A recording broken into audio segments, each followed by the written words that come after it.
रसूल सल्लल्लाहु अलैहि वसल्लम ने इरशाद फरमाया, लोग जुमा की नमाज छोड़ने से बाज आ जाएं, नहीं तो अल्लाह ताला इनके दिलों पर मुहर लगा देगा, फिर वो गाफिलों में से हो जाएंगे। हजूर अकरम सल्लल्लाहु अलैहि वसल्लम ने इरशाद फरमाया, जो किसी तंगदस्त के लिए आसानी पैदा करेगा, अल्लाह सुब्हानहू व तआला उसके लिए दुनिया और आखिरत में आसानी पैदा फरमाएगा। नबी करीम सल्लल्लाहु अलैहि वसल्लम ने फरमाया, जिस शख्स को ये पसंद हो कि उसकी उम्र दराज हो और उसके रिस्क में इजाफा हो, तो उसे चाहिए कि वो अपने वालिदैन के साथ नेक सलूक करे और उन पर सुलह रहमी करे। रसूलुल्लाह सल्लल्लाहु अलैहि वसल्लम ने फरमाया, जिस औरत ने इस हाल में इंतकाल किया कि उसका शोहर उससे राज़ी था, तो वो जन्नत में दाखिल होगी। नबी करीम सल्लल्लाहु अलैहि वसल्लम ने फरमाया, जिस बंदे ने ला इलाहा इल्लल्लाह सिर्फ अल्लाह ताला की रज़ामंदी हासिल करने के लिए कहा, क़यामत के दिन उस पर जहन्नम की आग हराम होगी।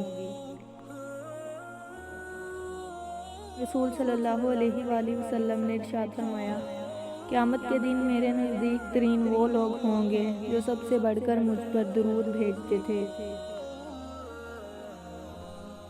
तुम्हारी असल हस्ती तुम्हारी सोच है, बाकी तो सिर्फ हड्डियाँ और खाली गोश्त हैं।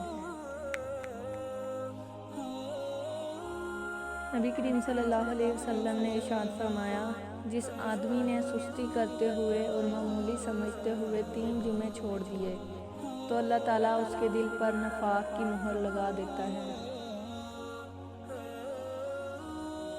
हज़रत अबू हुरैरा रज़ियल्लाहु अन्हु से मरवी है, नबी अकरम सल्लल्लाहु अलैहि वसल्लम ने इरशाद फरमाया, अगर मुझे अपनी उम्मत की मुशक्क़त और दुश्वारी का ख्याल ना होता तो मैं इनमें से हर नमाज के वक्त मिसवाक का इस्तेमाल करने का हुक्म देता।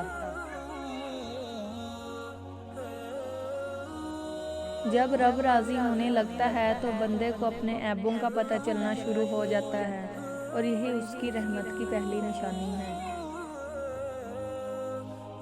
रसूल सल्लल्लाहु अलैहि वसल्लम ने फरमाया, वो मुसलमान जो लोगों के साथ मेल जोल रखता है और उनसे पहुँचने वाली तकलीफ़ों पर सब्र करता है, उस मुसलमान से अफजल है जो लोगों के साथ मेल जोल नहीं रखता और ना सब्र करता है।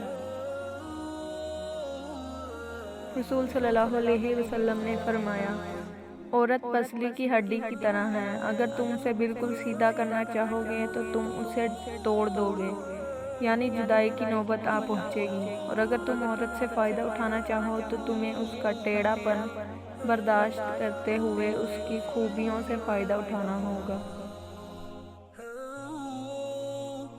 रसूल सल्लल्लाहु अलैहि वसल्लम ने फरमाया, अल्लाह ताला ने ऐसी कोई बीमारी नहीं बनाई जिसकी दवा नाजिल ना की हो, सिवाय एक बीमारी के, वो बुढ़ापा है।